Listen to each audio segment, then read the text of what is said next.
সুমন, আজকে আমি তাকে 25 বছর যাবৎ চিনি। আমার আজকে শোক জানানোর কোনো ভাষা নাই। আজকে সকালে তার স্ত্রী ফোন করে যেভাবে আমার কাছে কান্না করেছে যে 2 দিন পরে তাদের সন্তান জন্ম নিবেন, এই সন্তান জন্ম নেওয়ার আগেই তার বাবা যে পৃথিবী ছেড়ে চলে গেল এবং তাকে যে আজকে নির্মমভাবে হত্যা করা হলো, এবং যারা দোষী তারা কাদের সহায়তায়, কাদের কাছে, কাদের প্রশ্রয়ে তারা এই সাহসটা পেল, এই দুঃসাহস দিনে দুপুরে তাকে পিটিয়ে যেভাবে হত্যা করা হয়েছে, আজকে আমরা সকলে রায়পুরাবাসী নিরাপত্তাহীনতায় ভুগছি। সুমনকে হত্যা করার পরে তারা মিছিল সহকারে আমার অডিটোরিয়ামে আক্রমণ করেছে আমাকে হত্যা করার উদ্দেশ্য নিয়ে।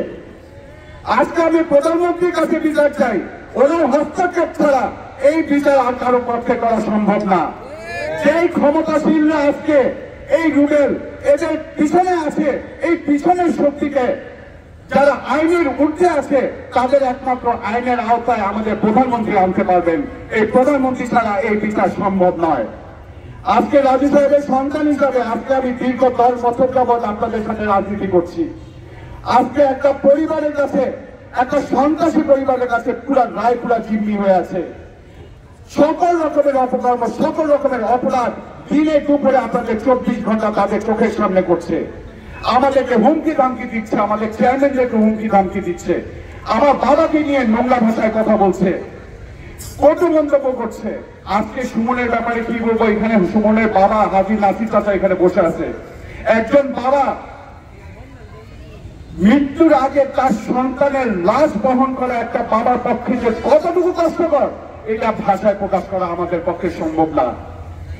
একটা সন্তান সম্ভবা স্ত্রী আজকে হাসপাতালে কাঁদছে, মরণ চিৎকার দিচ্ছে, জবাব আমরা কি দিব, কাকে দিব?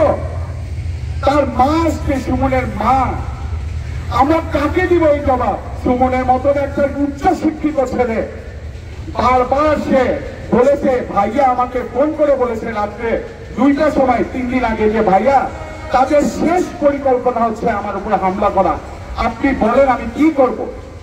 আমি বলেছি সুমন তুমি অভিযোগ করো, আমিও অভিযোগ করেছি, তুমিও অভিযোগ করো যে আমাদের জীবনের উপর হুমকি আছে এবং তোমার সিকিউরিটি বাড়িয়ে দাও, নিরাপত্তা বাড়িয়ে দাও।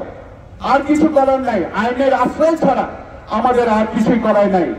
কিন্তু দুঃখের বিষয়, আমার অডিটোরিয়ামে যখন আমার উপর আক্রমণ হলো তখন আমি কিন্তু কোনো সহায়তা পাই নাই। এইটার সাক্ষী আজকে পুরা রায়পুরাবাসী। অভিযোগ দেওয়ার পরও এটার কোন পদক্ষেপ ওনারা নেন নাই, সুমনের পক্ষেও নেন নাই, আমার পক্ষেও নেন নাই। আজকে কোন নিরাপত্তা নিয়ে আমরা রাজনীতি করবো আপনাদের সাথে, এটা আমি আজকে রায়পুরা জনগণের কাছে এই প্রশ্ন রাখতে চাই। আজকে হাজি নাসির চাচা উনি কি দোষ করেছিল? উনি একটা ইউনিয়ন আওয়ামী লীগের সভাপতি, একটা ইউনিয়নের চেয়ারম্যান, দীর্ঘ এত বছর যাবৎ আমার বাবার সহকর্মী। সুমন এরকম একটা ভদ্র ছেলে, আমার সবার মুখে মুখে বলেন যে একদম ভালো ছেলে। আজকে আমি তার স্ত্রীকে কি জবাব দিব, তার সন্তান সম্ভব স্ত্রীকে কি জবাব দিব? একমাত্র আমাদের প্রধান উপরে আমাদের আল্লাহ তাআলা আছেন। আমি আল্লাহ তাআলার কাছে বিচার দেখছি, আল্লাহ তাআলা বিচার করবেন, এবং আমাদের নিচে আছেন আমাদের প্রধানমন্ত্রী বঙ্গবন্ধু কন্যা। একমাত্র বঙ্গবন্ধু কন্যার কাছে আমরা তার বিচার দাবি করছি। ধন্যবাদ।